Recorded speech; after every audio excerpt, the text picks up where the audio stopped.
तो वो मेरी ओर देखने लगा, इंटरव्यू बोर्ड का member, Gaurav why you opted Hindi, क्या कोई इंग्लिश में प्रॉब्लम है क्या? तो मैंने ऐसे दिखाया, मैंने कहा sir 7 international papers in English. पढ़ाई के आधार पर जज किया जाए तो आप कितने नंबर देंगे बताइए? अमिताभ बच्चन को अगर पढ़ाई के आधार पर जज किया जाए तो कितने नंबर?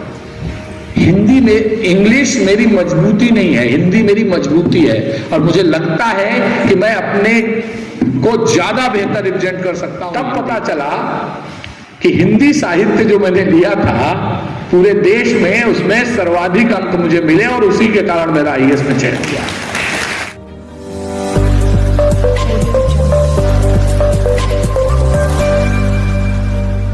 तो बोला भैया एक बात मानेंगे क्या?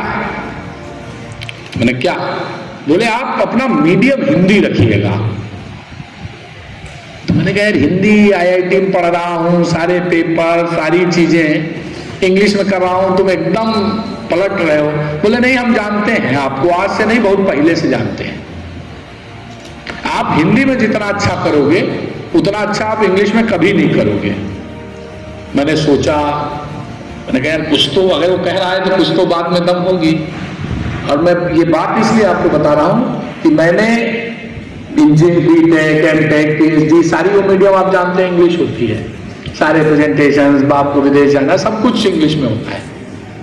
बट आई डिसाइडेड कि मैं हिंदी से ही अब एग्जाम दूंगा। और ये आपको जान के खुशी होगी कि मैं हिंदी माध्यम से ही परीक्षा भी दिया और एक विषय हिंदी साहित्य ही लिया।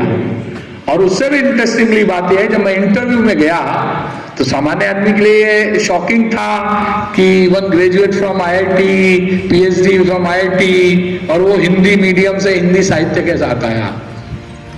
तो वो मेरी ओर देखने लगा, इंटरव्यू बोर्ड का member, Gaurav why you opted Hindi,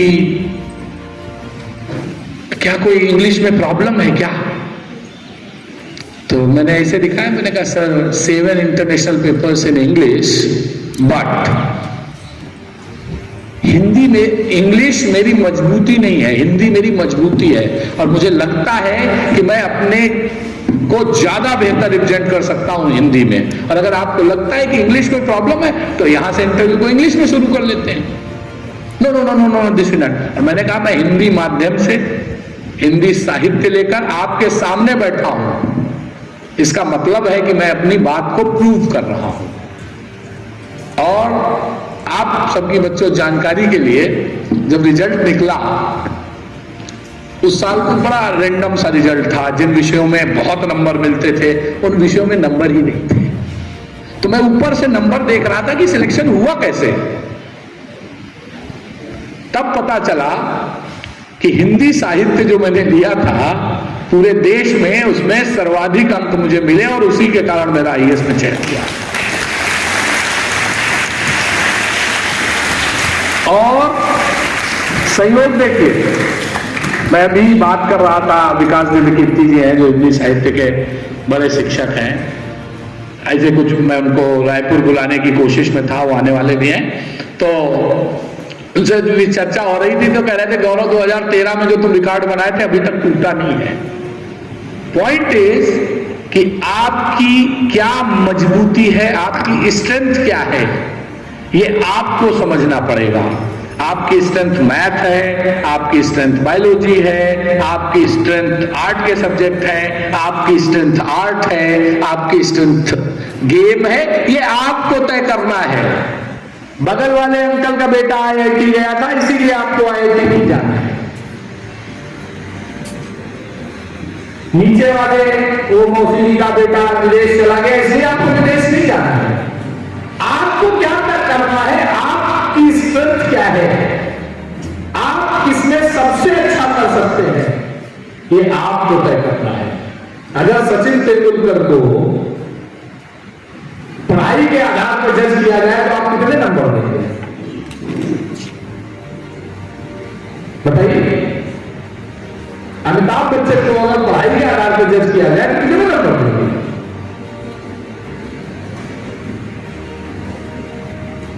means हर बच्चा एक यूनिक क्वालिटी के साथ पैदा होता है, एक उसका अपना इंटैक्ट होता है। कई बार हम गार्जियन, सम टीचर्स उस यूनिक कैरेक्टरिस्टिक को पहचान नहीं पाते और बच्चे को प्रेशर देके दूसरी ओर ले जाते हैं, जबकि वो ज्यादा दूसरी जगह पहुंचता है। इसलिए मेरा निवेदन है आप सबसे, बच्चों से भी, अगर आपको मैथ अच्छी लगती है जरूर पढ़िए, अगर आपको बायो अच्छी लगती है जरूर पढ़िए, लेकिन अगर आपका आर्ट में आपकी रुचि अच्छी है, स्पोर्ट्स में अच्छी रुचि है, तो उसको खत्म मत होने दीजिए।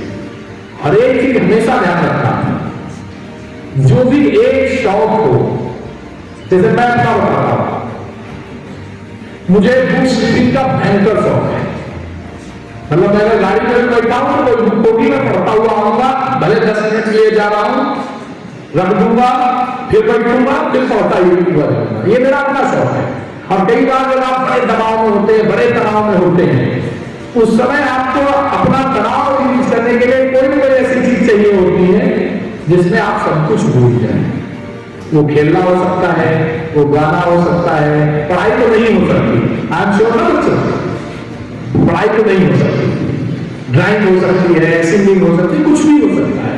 और जीवन के हर क्षण में जब जब तनाव आएगा तो उस तनाव को रिलीज करने वाला वो आपका शौक होगा। और हम इस 20 साल में, 25 साल में, 92 के बाद जब से ग्लोबलाइजेशन आया, हम गार्जियंस ने उस शौक को मारना शुरू कर दिया। उसका परिणाम है आज हमारे बच्चे कम उम्र में तनाव की ओर बढ़ रहे हैं, अवसाद की ओर बढ़ रहे हैं, डिप्रेशन की ओर बढ़ रहे हैं। इसलिए हम सबकी ये जिम्मेदारी है कि बच्चों को बच्चा रहने दें। वो अपने ललाट पर जो लिखा के आए हैं उससे बनने से कोई नहीं रोक सकता। इसलिए बिना बात का प्रेशर नहीं।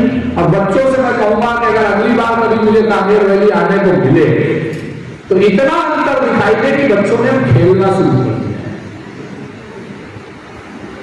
ठीक है, पढ़ाई में 5 नंबर कम आएंगे, 2 नंबर कम आएंगे, चलेगा, कोई नहीं याद रखेगा। तुम लोग भी जब नौकरी में आ जाओगे, आज हमसे कोई कहता है कि हाई स्कूल में कितने नंबर आए थे, 12th में कितने नंबर आए थे, दिमाग लगाना पड़ता है। एक टाइम था एक नंबर के लिए मरा करते थे।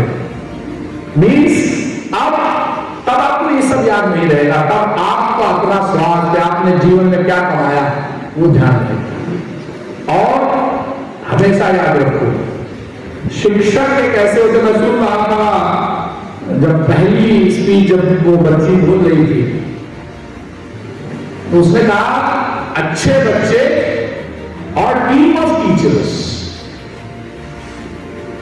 बच्चे तो तब अच्छे होंगे जब वो अपने टीचर्स को अच्छा मानेंगे।